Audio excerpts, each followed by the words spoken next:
The Packers just got evidence that they outsmarted the rest of the NFL, especially when you've been watching what's been transpiring throughout the duration of the season, especially as of late in search of what the Packers already have. I'm going to break that down for you guys in this video. I'd love for you guys to leave your comments. Let me know who you think has the best quarterback situation.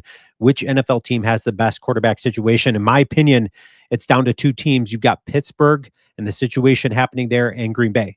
Okay, so you look at Pittsburgh. Of course, it helps when you've got a coach like Mike Tomlin around you, in Pittsburgh. You have the injury early on to Russell Wilson. They have to turn to Justin Fields to start the season. They're very productive with Fields as their quarterback there, but it's just not quite great enough. So you turn to your starting quarterback in Russell Wilson. You see the story that is being written there in Pittsburgh right now. And then you've got the Packer situation.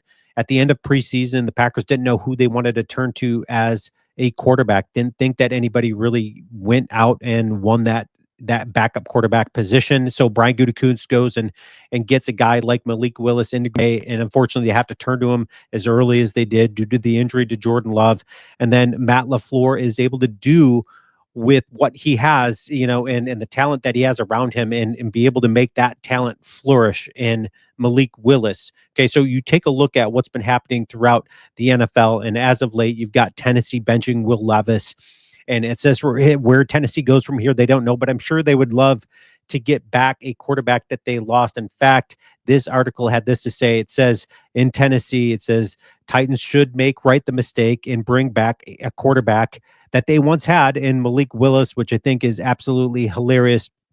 This article goes on to say making a move to reacquire Malik Willis from the Packers would be a wise decision. Unfortunately, being able to convince the Packers to move on from him could end up being fairly expensive. What did the Packers have to give up for him? They gave up a 7th-round draft pick. And you take a look at the ROI for Brian Gutekunst as GM, giving up a 7th-round draft pick, getting a very, very solid quarterback that, of course, becomes better with the coaching staff you have around him, has just been remarkable to see. We're going to take a look at his stat line here in a moment.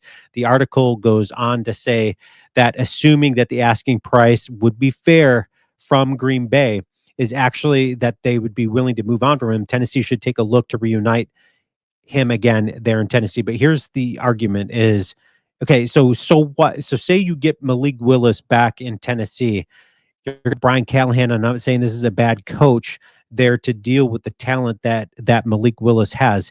And it's not gonna result in the productivity that you've been able to see out of him in Green Bay. It certainly helps when you've got a coach like Tom Clements, like Matt LaFleur, to build with the talent they have, make that talent better. And you've been able to see the numbers that Malik Willis had prior to Callahan getting there. You had Mike Vrabel there in that situation. He was a winning coach in the 6 seasons that he was there. He had 50, his record was 54-45 over the 6 seasons. Of course, it helped when you had a guy like Derrick Henry as your running back, but they had an opportunity to play Malik Willis. They didn't. So how productive has Malik Willis been since joining Green Bay? Well, he's led Green Bay to 3 wins this season and a completion percentage of nearly 75%, 380 yards passing, 3 touchdowns, no interceptions, 137 yards rushing with a touchdown, and he has a passer rating of 130.29.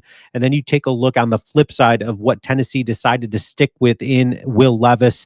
And here's Will Levis's numbers on the season: 12 touchdowns, 12 interceptions, a passer rating of 79.78, 8 fumbles, and a QBR rating of 30.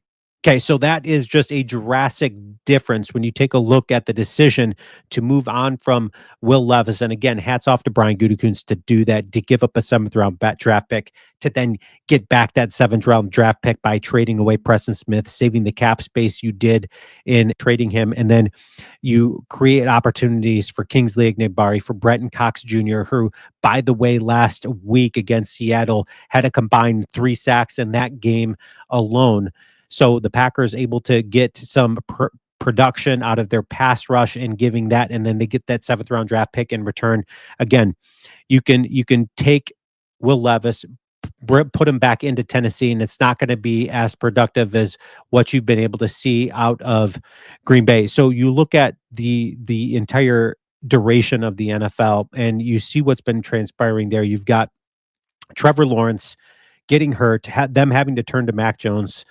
It just hasn't been the replacement I'm sure that they all wished for in Mac Jones. And you got Anthony Richardson and his inefficiencies on the football field, them having to turn to Flacco. Joe Flacco was inefficient as the backup quarterback, then them having to go back to Anthony Richardson. You've got the Cleveland situation with Deshaun Watson and his injury, and then the quarterback by committee after him. You got Dak Prescott's injury, Cooper Rush stepping in. You got the inefficiencies there that went, Super Bowl contender last year to they're completely out of the picture. You've got Tua and his injury and his concussions, them having to turn to Tyler Huntley. I'm sure they would love a guy like Malik Willis there. You've got Derek Carr in that situation with his injuries and them having to turn to Spencer Rattler.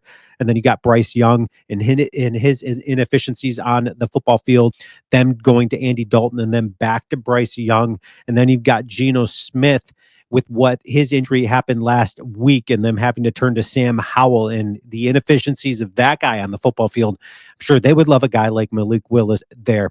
And then you look at the most recent move in the NFL. You've got Atlanta turning to Michael Penix Jr. in replacement of Kirk Cousins, which is completely shocking. But they're needing that bolster, that shot in the arm to hopefully catapult them into the playoffs. They are 7-7.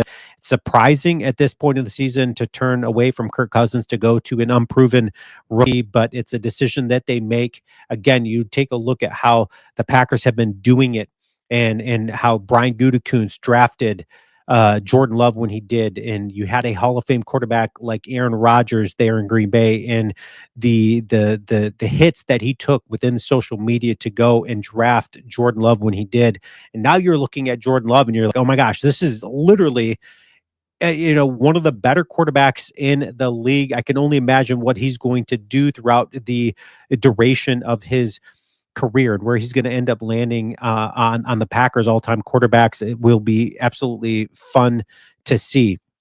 But then you've got Brian Gutekunst giving up a seventh round draft pick because they don't have their quarterback solidified in Green Bay, the backup role there. So they go and get Malik Willis. They only give up a seventh round draft pick. What a return on investment for Brian Gutekunst. I know I've been saying it all year long. This is a phenomenal GM. And these are just little instances, again, where it's just like, man, the Packers keep fooling the rest of the NFL because they know what they are doing when it comes to not just the quarterback situation, but Brian Gutekunst knows when to let go of players, when not to. Leave your comments, and as always, go Pack Go.